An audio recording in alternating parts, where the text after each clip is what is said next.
It's a search to track down living descendants, and it's surprising what some families dug up. They're the families with one thing in common. Brisbane is in their blood. Great! Thank you. The descendants of those who signed petitions to declare Brisbane's independence, passed down from generation to generation a passion for a city we now call home thanks to their forefathers. John Petrie is no ordinary Brisbane architect. He's part of a very important family tree. Andrew Petrie was my great-great-great-great-grandfather. Arguably Queensland's first free settler, Andrew Petrie emigrated here in 1831 to take charge of the Moreton Bay penal colony. Once the New South Wales government closed the penal colony, he decided to stay in Brisbane and set up his own business. A business of building many of our oldest and proudest landmarks. The General Post Office, the General Hospital, where the Royal Brisbane now resides, and Queensland's Parliament House. And your family built, of course, Customs House. What an amazing building it is. Yeah. How long did that one take to build? This one took a few years. A decade before it was built, petitions were underway to make Brisbane a municipality. The first in support of the move, the second against, but it was the third and final petition which succeeded. Without that petition being accepted, Brisbane would not have become a municipality, and Ipswich would have been the capital. 4 members of the Petrie family signed the petitions, including Andrew Petrie's son, John Petrie. John Petrie was then elected Brisbane's first mayor and held the office 3 times. They're big shoes to fill. John Petrie of today is just happy many of his family's buildings are still standing. Ironically, it was his late father who restored them. My family had a brick factory over at Clayfield. Yeah.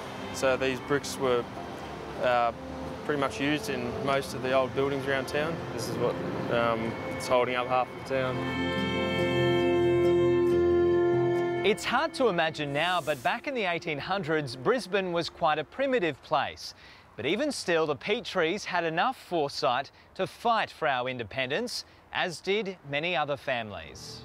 Like the Slaughters, not the prettiest of surnames, but it's a bloodline June Perkins is proud to be a part of. Her grandfather Thomas Slaughter was the family's patriarch. He immediately involved himself as a man with some brains, I guess. He too was one of our first free settlers and also a big supporter of Brisbane breaking away from New South Wales at a time when many people didn't give 2 hoots.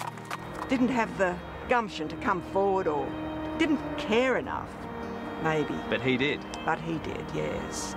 Also in the family, Alfred Slaughter, the first postmaster at Sandgate, while James Cameron Slaughter was the town clerk of Brisbane for many years. The JC Slaughter Falls at Mount Cootha are named in his honour.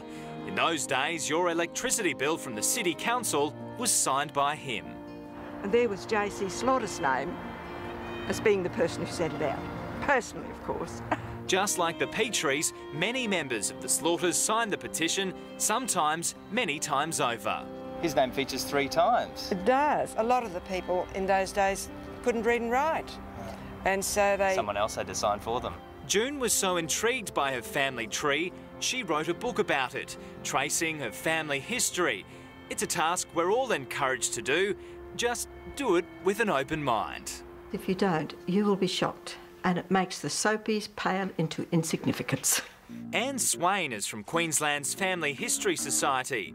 She had the gruelling task of verifying the descendants. All up, it took 500 hours to confirm the lot, many of whom still live in Queensland. We collected 161 actual descendants from approximately 70 of the signatures. Some didn't even know they were relatives of Brisbane's founding families. That's history for you, full of surprises.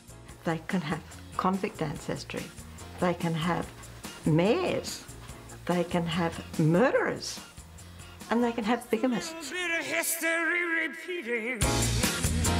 Graham Brand was in for the shock of his life.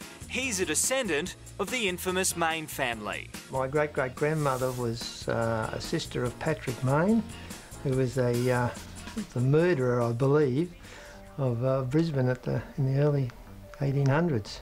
Patrick Mayne confessed on his deathbed he'd killed a cashed-up timber cutter for his money. A juicy tale to tell, already told in the book The Mayne Inheritance. Oh, to be careful around you. You certainly will.